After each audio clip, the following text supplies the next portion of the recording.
आदमी दो ही समय गलत काम करता है, या तो क्रोध में करता है या तो नशा में करता है। क्रोध में जितना भी फैसला आज तक लिया गया है आप देखिएगा सब गलत होगा। अब पूछिएगा तो क्रोध पर कंट्रोल कैसे करें? क्रोध पर कंट्रोल करने का जो विज्ञान था यही भारत का अध्यात्म। ये सुधरेगा कैसे, ये बदलेगा कैसे? इसी का नाम तो मेडिटेशन है, इसी का नाम तो ध्यान है। ध्यान बार बार कहते हैं एक ऐसी प्रक्रिया है जो मनुष्य को हैवान बनने से बचाती है और इंसानियत की तरफ खींच के ले जाती है। होगा कैसे? ये कैसे होगा? करत करत अभ्यास के चढ़ में तो हो तो सुजान रसरी आवत जाता है सिल पर पड़त निशान। मन लगे या ना लगे आप बैठने का आदत तो डालिए। हमारे गुरुदेव लिखते हैं बेटे जिस प्रकार आग के पास बैठने से गर्मी महसूस होती है, एसी कमरे में बैठने से ठंडक महसूस होता है, ठीक उसी प्रकार अपने इष्ट, अपने गुरु, अपने मालिक के पास बैठने से आपका जीवन शानदार बनता है।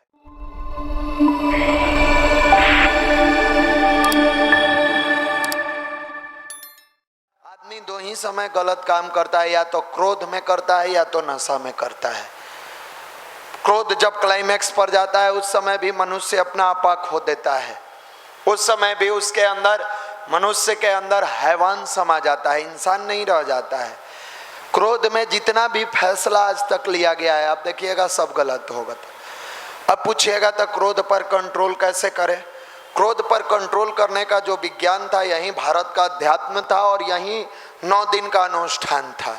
यह 9 दिन का अनुष्ठान जो आप हम करते हैं, ये क्या कराया जाता है? मन को चंचल होने से रोकता है, चित्त को पवित्र बनाता है, हृदय के अंदर एक ऐसी संवेदना और भाव भरता है जिसको अंग्रेजी में इमोशंस कहते हैं, और उसी इमोशंस के बदौलत आप अपने कैरियर को शानदार बनाते हैं। वरना आप देखिएगा पटना में आने वाले हजारों लाखों लड़के अपने पिता का पैसा लेते हैं, अपने परिवार से अन्न मंगाते हैं भोजन करने के लिए। इमोशंस नहीं है, माँ बाप के प्रति बैठ के घंटों मैच देख रहे हैं। उतना अगर गायत्री जप लेते, मैच हम भी देखते हैं, ऐसा नहीं है, हम भी मैच के बहुत शौकीन आदमी हैं, लेकिन अपने कार्य को छोड़कर नहीं देखते, कभी भी नहीं। कार्य पहले प्राथमिकता हमारा कर्म है। कर्मण्यवादी का रस्ते माँ फले सुकदाच, कर्म करिए फल की इच्छा छोड़ दीजिए। अब एक तरफ आप कहते हैं कि हम पटना में करियर बनाने आए हैं, पटना में पढ़ने आए हैं, पटना में लाइफ सेट करने आए हैं। हम अपने माँ बाप से बहुत लगाव रखते हैं। अपने माँ बाप से अगर आप लगाव रहते तो पिता का पैसा लेके आप 2 बजे से मैच शुरू हुआ है, 6 बजने जा रहा है, 6:15, आप कंटिन्यूअस 4 सवा 4 घंटा मैच नहीं देखते। आप ये 4 घंटा में अगर 40 प्रश्न ईमानदारी से सीख लिए होते, 40, हम 1 घंटा में 10 ही प्रश्न कहते हैं, ये आपकी एक बड़ी पूंजी हो जाती। ये सुधरेगा कैसे, ये बदलेगा कैसे? इसी का नाम तो मेडिटेशन है, इसी का नाम तो ध्यान है। ध्यान बार बार कहते हैं एक ऐसी प्रक्रिया है जो मनुष्य को हैवान बनने से बचाती है और इंसानियत के तरफ खींच के ले जाती है। इसका उदाहरण हमारे देश में भरा पड़ा है। एक समय था जब रत्नाकर डाकू के नाम से जाने जाते थे। अब सबने पढ़ा होगा कहानी। रत्नाकर डाकू थे, लोगों की निर्मम हत्याएं करते थे, मारते थे, काटते थे। लेकिन उस रत्नाकर के जीवन में एक संत का सानिध्य मिला, एक ऋषि का सानिध्य मिला, एक ऋषि का मार्गदर्शन मिला। और ऋषि का जैसे ही मार्गदर्शन मिलता है वो डाकू अपने आप को अध्यात्म के तरफ मोड़ते हैं और धीरे धीरे मोड़ते मोड़ते वो डाकू वाल्मीकि बन जाते हैं। कई बार ऐसी परिस्थितियां होती है। हमारे युवा प्रकोष्ठ में जुड़ने वाले ऐसे ऐसे भाई हैं जो कभी नशा का शिकार हुआ करते थे, नशा किया करते थे, निगेटिविटी का शिकार थे, भटके हुए थे, अश्लीलता में डूबे हुए थे। लड़का लड़की के मामला में दिन भर उनका दिमाग उसी में खराब रहा करता था। दिन भर अश्लीलता से लेके लड़की मिल जाती, गर्लफ्रेंड मिल जाती, मिल गई तो थोड़ा घुमा देते, अंत में वो डिप्रेशन में चले गए। डिप्रेशन में जाने के बाद किसी भाई ने बताया चलो प्रत्येक रविवार को गायत्री परिवार में सेमिनार होता है, वहाँ भाई लोग अच्छे चीजों को समझाते हैं, वहाँ मनीष भैया आते हैं और लाइफ चेंजिंग वाला सेमिनार वहाँ चलाया जाता है। हंसते गुदगुदाते लाइफ को चेंज किया जाता है। डिप्रेशन में गए हुए व्यक्ति को जब आप ये बात समझाइएगा तो वो बहुत हजम नहीं होता है, वो बहुत हजम नहीं होता है, क्योंकि उसको लगता है अब मेरे लिए दुनिया कुछ नहीं है। और खास करके इस मामला में जहाँ लड़की वाला मामला हो, आप में से अगर किसी ने किसी से प्रेम किया और किसी कारण बस आपका प्रेम टूट गया, यानी छोड़ के चली गई या चला गया, तो आपको लगता है सब हमारा काम भगवान बिगाड़ दिए। सबसे पहले आस्था कहाँ टूटता है? भगवान से। ये लोग क्या कहें, निष्ठुर हैं, कायर हैं। ऐसे लोग जो हर बात पर भगवान को दोषी समझाते मानते हैं, उंगली खड़ा करते हैं, वो दुनिया का सबसे कमजोर व्यक्ति है, दुनिया का सबसे कमजोर व्यक्ति है। कई लोग ऐसे मिलते हैं, हम तैयारी कर रहे थे, गायत्री मंत्र का जाप कर रहे थे, हमारा सब कुछ अच्छा गया, पीटी भी हुआ, मेंस भी हुआ, इंटरव्यू में नहीं हुआ, अब तो मेरा दिल टूट गया, अब तो हमको गायत्री जपने का मन नहीं करता है। आपके पास तो गायत्री मंत्र रूपी ब्रह्मास्त्र है, जो उस विकट परिस्थिति में भी धैर्य रखते हुए फिर से लड़के पीटी मेंस और फाइनल सिलेक्शन कौन का है उसके आगे भी जा सकते हैं। थोड़ा देर अपने मित्र को देखिए। आपके पास तो एगो बहाना है कि हम गायत्री जपते थे छोड़ देंगे, लेकिन आपके साथ तो लाखों मित्र का नहीं हुआ, पीटी भी हुआ, मेंस भी हुआ, फाइनल में नहीं हुआ, वो क्या छोड़ेगा, वो किसको छोड़ेगा। ऐसे कायर लोग भगवान को हर बार उंगली दिखाते हैं। ऐसे बहुत सारे लोग हैं जो अलग अलग दुनिया में जीते हैं। वो बहुत सारे लोग ऐसे हैं जो इस तरह के कायर, भगवान मेरा ये नहीं कही, भगवान ने मेरा नहीं किया, भगवान इतना कमजोर है, जितना आप मान लिए और जितना आप बना दिए इतने कमजोर नहीं है आपके भगवान। आपके भगवान तो इतने मजबूत है, इतने मजबूत है कि आप कभी जिंदगी में सोच नहीं पाए होइएगा, आप कभी जिंदगी में समझ नहीं पाए होइएगा। आपके भगवान की ताकत अगर देखनी है तो अभी नवरात्र का साधना चल रहा था, आप आकर यहाँ देखते। आपको अपने भगवान की ताकत देखनी है, अपने गुरु की ताकत देखनी है। और हम कौन होते हैं भगवान की ताकत देखने वाले? हम जैसे तुच्छ लोग झूठ मूठ का उंगली उठाते हैं, भगवान ने ये नहीं किया, वो नहीं किया, ऐसे नहीं किया, वैसे नहीं किया। कहीं ना कहीं हम अपनी कायरता को छुपाने के लिए भगवान पर उंगली उठाते हैं। कहीं ना कहीं हम इस विज्ञान को समझते नहीं हैं और उंगली उठाते हैं। वरना ये वही राष्ट्र है जहां रत्नाकर जैसे डाकू वाल्मीकि बने, अर्धनग्न फकीर गांधी बने। कौन गांधी? जिसको साउथ अफ्रीका में कॉलर पकड़कर क्लाइंट ने पैसा वसूल लिया और कहा कि आपके आंखों में इतनी तेज कहां है, आप तो जाते हैं कोर्ट में केस लड़ने, बैरिस्टर बने थे, पैर कांपता है। वो गांधी लौट के आते हैं और अपने भारत के अध्यात्म को उलट कर देखते हैं कि आखिर ऐसी कौन सी ताकत थी जो हमारे देश के लोगों को औलाद से फौलाद बना देती थी। तो गांधी को गायत्री मंत्र की साधना के बारे में पता चला। उन्होंने कहा कि मैं नियमितता पूर्वक अब गायत्री की आराधना करूंगा, मैं नियमितता पूर्वक गायत्री की साधना करूंगा। और गांधी ने अपने जीवनी में लिखा है, स्पष्ट लिखा है कि मैं कमरे बंद करके 30 मिनट गायत्री की साधना नहीं करता तो कब का पागल हो गया होता। और वही गांधी जो गायत्री नहीं जपते थे तो क्लाइंट ने दिया हुआ पैसा वापस ले लिया। गायत्री की साधना करने का प्रवाह जब उस गांधी के जीवन में आता है तो अंग्रेज लोग भी कांपने लग जाते हैं। जो भी वहां से वायसराय आते थे उनको यह कह के भेजा जाता था, भारत जा रहे हो तो सबके निगाहों में निगाह डाल के बात करना, गांधी के आंखों में आंख मत डालना। गांधी के आंखों में इतनी चमक है कि वो किसी को अपना बना लेते हैं। इतनी चमक है, इसलिए कभी गांधी के आंखों में आंख डाल के बात मत करना। यह किसका प्रवाह है? गायत्री मंत्र का। और यह मंत्र क्या करता है, आज के वैज्ञानिक युग में जीने वाले युवा भी नहीं समझ पा रहे हैं। आप भी नहीं समझ पा रहे हैं। आपकी भी बुद्धि जींस में टिकी हुई है, आपकी भी बुद्धि जो है टी शर्ट में, हेयर स्टाइल में, कलम में, कॉपी में, किताब में। ठीक है, कलम कॉपी किताब आपकी पहली प्राथमिकता है, लेकिन इस विज्ञान को समझते हुए अगर उस चीज को अपनाएंगे तो बाकी लोग जो 12 घंटा, 14 घंटा, 16 घंटा के मेहनत में जिस स्टडी को कर पाते हैं, हम दावे के साथ कहते हैं कि 4 से 6 घंटा में आप कर लीजिएगा। 4 से 6 घंटा में आप कर लीजिएगा। यह गायत्री की शक्ति बादलों की तरह बरसती है, शर्त मिट्टी मुलायम और गड्ढी होनी चाहिए। गायत्री की शक्ति बादलों की तरह बरसती है, शर्त मिट्टी मुलायम और गड्ढी होनी चाहिए। मिट्टी मुलायम मतलब अपने आप को शालीन बनाइए। शालीन कब बनाइएगा? जब बैठ के नियमितता पूर्वक उपासना करिएगा। उपासना क्या है? ईश्वर के पास बैठना। जैसे एक प्रेमी अपने प्रेमिका के पास घंटों बैठता है, उसका मन नहीं उबता है।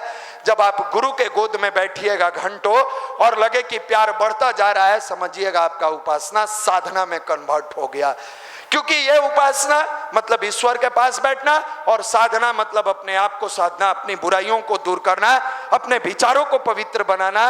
मॉडर्न युग का, साइंस युग का हूं तुम्हारा साइंस कहाँ चला गया था जब कोविड का चला था? उस समय तो घर में घुसड़ गए थे, और किसी का तबीयत बिगड़ता था तो भगवान के मंदिर में जाके हाथ जोड़ते थे, हमारे परिवार के हैं बचा लीजिए। आप साधारण समझे हैं इस विज्ञान को? अधजल गगरी छलकत जाए, जींस का बेल्ट ठीक से लगता नहीं है। हम भगवान को नहीं मानते हैं। तुम कुछ नहीं मानता है, तू अपने आप को मानता है? मानते हैं आप अपने आप को? नहीं मानते हैं। मानते तो 10 घंटा 12 घंटा सेल्फ स्टडी करते हैं। आपका रिमोट कंट्रोल दूसरे के हाथ में चला गया है, आप माने या न माने। दूसरा तारीफ करता है, आप खुश होते हैं। दूसरा शिकायत करता है, आप दुखी होते हैं। इसका मतलब है कि आपका शरीर तक किसी आपका नहीं है, वो दूसरे के हाथ से चलता है। और दूसरा जब चाहता है आपको हंसाता है, जब चाहता है डिप्रेशन में डाल के चला जाता है। और कह रहे हैं हम जी रहे हैं। किसने अधिकार दिया कि आप अपने जीवन को दूसरे के हाथों से खेलने का मौका दे दिए? किसने अधिकार दिया कि किसी के बातों से हम खुश होंगे? और कोई बात अगर कह देगा तो हम, हमारे बारे में भी, भैया के बारे में भी बहुत सारे लोग बहुत बात करते हैं। अपने बीच में बैठे हुए भाई लोग मुंह पर आकर दिखाएंगे, भैया हम आपके बहुत तारीफदार हैं। पीठ पीछे कहानी, क्या फर्क पड़ता है? बनाइए। आज हमारी कहानी बना रहे, कल भैया की, परसों युवा मंडल की, चौथे गुरु की, 5वां दिन याद रखिएगा पूरा गांव पूरा दुनिया आपकी कहानी बनाएगा। और उस दिन आपको एहसास होगा कि आप गायत्री की साधना करने गए थे, अच्छाई लेने गए थे, वहां से कचरा लेकर आए और भगवान इदम गायत्री इदम नमः करके वो सारा कचरा आपके जीवन में डाल दिया। आप बिलबिला रहे हैं, छटपटा रहे हैं, और तब छाती पीटिएगा क्या हुआ? अरे मेरे मित्र, जिस जगह पर बैठे हैं और जिस गुरु का सानिध्य प्राप्त है, इस गुरु के सानिध्य में अगर अपने मन को निर्मल नहीं बनाए, कचरा बनाकर रख दिए, आपकी पूरी जिंदगी दूसरे के हाथों से चलेगी और चलाएगा, नचाएगा। जैसे मदारी बंदर को नचाता है, वैसे ही व्यक्ति आपको नचाएगा। कभी चाचा तारीफ कर देंगे तो खुश हो जाइएगा, कभी फूफा पीन मार देंगे तो बिलबिला जाइएगा, कभी मौसी खुश कर देगी, कभी मामी उदास कर देगी। किसने निर्णय दिया? किसने कहा? और इतनी साधना आपकी कमजोर क्यों है? इतनी साधना कमजोर क्यों है जो आपको कोई और नचाता है? अरे नाचती है दुनिया, नचाने वाला चाहिए। ताकत आपके अंदर होना चाहिए, क्षमता और वजूद आपके अंदर होना चाहिए, गायत्री की चमक आपके आंखों में होनी चाहिए। मजाल कोई नचा के दिखा दे। माई रंदे बसंती चोला, भगत सिंह को किसी ने नहीं नचाया। हम नाचना चाहते हैं, इसलिए दुनिया नचाती है। हम दूसरों के बात से खुश होते हैं, दूसरों के बात से दुखी होते हैं। जब जो चाहता है खुश कर देता है, जब जो चाहता है दुखी कर देता है। लेकिन जब गायत्री की साधना मन और चित्त के साथ गुरु की छवि बनकर आपके हृदय में उतर जाती है, दुनिया में कोई माई का लाल पैदा नहीं हुआ है जो आपको जब चाहे रुला दे, जब चाहे हंसा दे। फिर तो आप समभाव में, हम गलत करेंगे तब डरेंगे, जब गलत नहीं कर रहे हैं तो डर किस बात का? और आए हैं यहाँ जीवन का निर्माण करे, कैरियर को बनाने, यहाँ रिश्तेदारी निभाने नहीं आए हैं। लॉज में भैया हमारे बात को बुरा मान गए हैं, हॉस्टल में हमारे भैया, अब भैया से रिश्तेदारी निभाने आए हैं। आपके पिताजी ने इतने इमोशंस, इतने मन, इतने दिल, इतने भाव से आपको दिया पैसा, कभी उनके बारे में नहीं सोचे? कभी परिवार के बारे में याद नहीं आया? वो माँ हर दिन इंतजार करती है, जो हमेशा मुस्कुरा के उस गाना को बार बार आपको सुनाते हैं, कहती है तुझे सूरज कहूं या चंदा, तुझे दीप कहूं या तारा, मेरा नाम करेगा रोशन जग में मेरा राज दुलारा। कभी उसके बारे में नहीं सोचे? कभी उसके दर्द के बारे में नहीं सोचे जिसने उंगली पकड़कर चलना सिखाया? तो जब ध्यान करने बैठिए तो भाव करिए कि गुरुदेव हमारे सामने हैं। भाव करिए, इमोशंस करिए। जो लोग शांति कुंज गए हैं वो ये ध्यान में करिए, ये इमोशंस के साथ ध्यान करिए कि गुरुदेव का उंगली पकड़ के हम समाधि स्थल पर जा रहे हैं। एक हाथ से गुरुजी की उंगली, एक हाथ से वंदनीय माता जी की उंगली। समाधि स्थल पर जाकर भाव करिए कि सामने गुरुदेव माता जी हैं, उनके चरणों में गिर रहे हैं। फिर जैसे छोटा बच्चा अपने पिता का उंगली पकड़कर मेला घूमने जाता है, वैसे ही हम गुरुदेव माता जी की उंगली पकड़कर यज्ञ करने जा रहे हैं। हवन करते हैं, हवन करने के बाद माँ गायत्री का दर्शन कर रहे हैं। दर्शन करने के बाद अखंड दीप के पास पहुंच रहे हैं। वहां पूरे भाव के साथ हर जगह उस गुरु की छवि और उस माता जी की उंगली पकड़कर आगे बढ़ने का प्रयास। और आगे बढ़ते हुए भाव करिए कि यहाँ गुरुदेव के साथ हम अखंड दीप और माँ गायत्री का दर्शन करते हुए फिर उंगली पकड़ के गुरुजी के कमरे में जा रहे हैं और उस कमरे में पहुंच के गुरुदेव माता जी बैठे हैं, वही सूर्य के प्रकाश के बीच उनके चरणों में शरण लेकर और गायत्री की साधना कर रहे हैं। यह जिस दिन इमोशनल साधना आपके जीवन में आ गया, आपको निहाल कर देगा।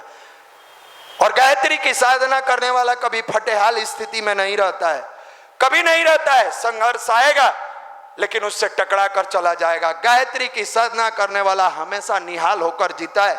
हम साधारण गुरु के शिष्य हैं, हम कान फूंकने वाले गुरु के शिष्य नहीं है। जो कान फूंक देते हैं वो गुरु हमारे नहीं है।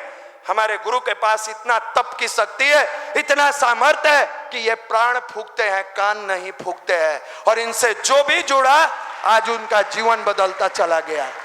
आपकी साधना कैसी है? दिन भर चुगली कहानी, ये सुने वो सुने, कोई परिवर्तन नहीं। हम लोग भी साधना करते हैं। साधना जवानी को अगर जगा न दे, फिर वैसी साधना किस काम की? साधना जीवन से बुराई को जला न दे, फिर वो साधना किस काम की? साधना हृदय में उतरकर भाव संवेदना न बन जाए तो ये साधना किस काम की?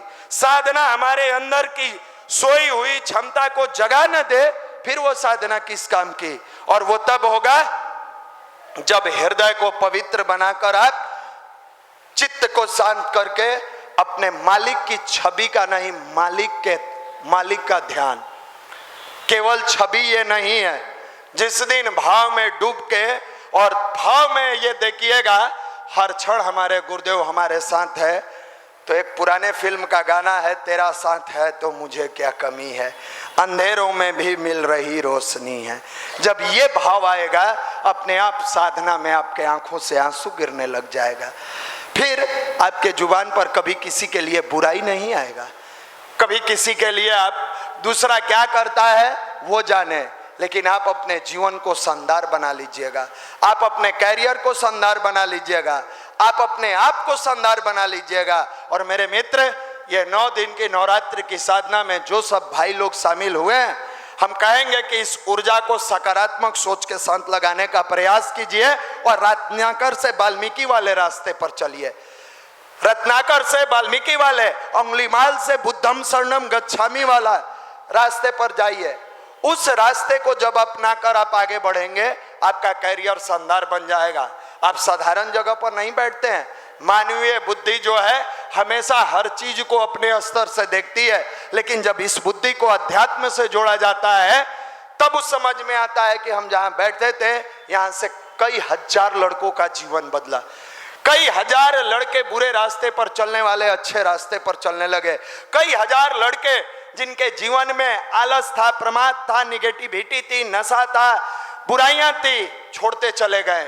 क्या व्यक्ति के प्रवाह से? नहीं, व्यक्ति को गुरुजी ने माध्यम बनाया, लेकिन जो यहाँ शक्ति का एक प्रवाह चलता है वो आपके बूते की चीज नहीं है कि आप समझ पाइए और देख पाइए। तो जब हवा नहीं दिखता है, आंधी तेज होती है, तो समझदार व्यक्ति उसके विपरीत दिशा में नहीं, उसी दिशा में चलने का प्रयास करता है कि हम मंजिल पर आसानी से पहुंच जाए। तो वर्तमान समय का यह डिमांड है कि यह प्रवाह उल्टे पुल्टे वाला गति में है। समझदार है, अध्यात्म की धारा से जुड़ के अपने दिशा और दशा दोनों को बदलने का प्रयास करिए, आपका जीवन शानदार होगा।